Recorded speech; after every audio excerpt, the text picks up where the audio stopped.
உங்கள் சத்யாவில் இப்பொழுது ஆடி அதிரடி தள்ளுபடி.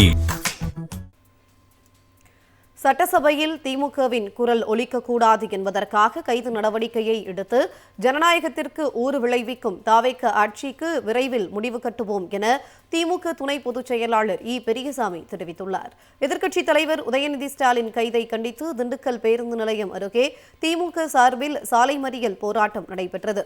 இதில் திமுக துணை பொதுச் செயலாளர் இ பெரியசாமி, சட்டமன்ற உறுப்பினர் ஐ.பி. செந்தில்குமார் உட்பட 200க்கும் மேற்பட்டோர் ஈடுபட்டனர். அவர்களை காவல்துறையினர் கைது செய்தனர். இதனைத் தொடர்ந்து செய்தியாளர்களிடம் பேசிய இ பெரியசாமி, காவிரி நீர் குறித்து வாய் திறக்காத முதலமைச்சர் விஜய், விவசாயிகளுக்காக குரல் கொடுத்த உதயநிதி ஸ்டாலினை கைது செய்ததற்கு கண்டனத்தை தெரிவித்தார். எஃகு கோட்டையாக உள்ள திமுகவை ஒரு துளி கூட அசைக்க முடியாது என ஐ பெரியசாமி கூறினார். இன்றைக்கு முதலமைச்சராக இருக்கக்கூடிய விஜய் அவர்கள் இன்றைக்கு காவிரி பிரச்சனைக்காக ஒரு வார்த்தை கூட, ஒரு குரல் கூட கொடுக்கவில்லை. எதிர்க்கட்சியினுடைய தலைவர், நம்முடைய இளைஞரினுடைய தலைவரும் வருங்கால தலைவருமான நம்முடைய உதயநிதி ஸ்டாலின் அவர்கள் இன்றைக்கு கைது செய்தது முழுக்க 100% வடிகட்டிய ஒரு பொய் வழக்கு. தலைவர் கலைஞரால் உருவாக்கப்பட்ட எஃகு கோட்டை, அந்த கோட்டையில் ஒரு சின்ன துளியை கூட நீங்கள் பேக்க முடியாது, உளி வச்சு அடித்தாலும் பேக்க முடியாது. தமிழகத்தில் இருக்கின்ற இயக்கங்களில் திராவிட முன்னேற்ற கழகம் எஃகு கோட்டை. எங்களுடைய இளந்தலைவர் உதயநிதி ஸ்டாலின் அவர்கள் இன்றைக்கு உருவாகிவிட்டார்கள். எந்த போராட்டத்தையும் சந்திப்பார்கள்.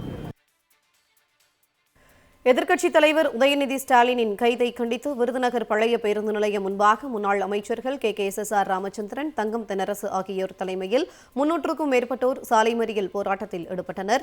அப்போது தாவேக அரசுக்கு எதிராக கண்டன முழக்கங்களை எழுப்பிய முன்னாள் அமைச்சர்கள் உள்ளிட்டோரை போலீசார் கைது செய்து மண்டபத்தில் தங்க வைத்தனர். அப்போது செய்தியாளர்களிடம் பேசிய முன்னாள் அமைச்சர் கே.எஸ்.ஆர். ராமச்சந்திரன், காவிரி விவகாரத்தில் தாவேக அரசின் கையாளாகாத தனத்தை மறைப்பதற்காக உதயநிதி ஸ்டாலினை கைது செய்துள்ளதாக தெரிவித்தார்.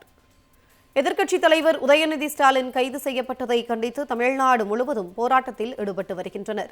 முன்னாள் அமைச்சர் சக்கரபாணி தலைமையிலான நூற்றுக்கணக்கான திமுகவினர் ஒட்டன்சத்திரம் செக் போஸ்ட் ரவுண்டானா பகுதியில் இருந்து ஊர்வலமாக வந்து ஒட்டன்சத்திரம் பேருந்து நிலையம் முன்பாக சாலை மறியலில் ஈடுபட்டனர்.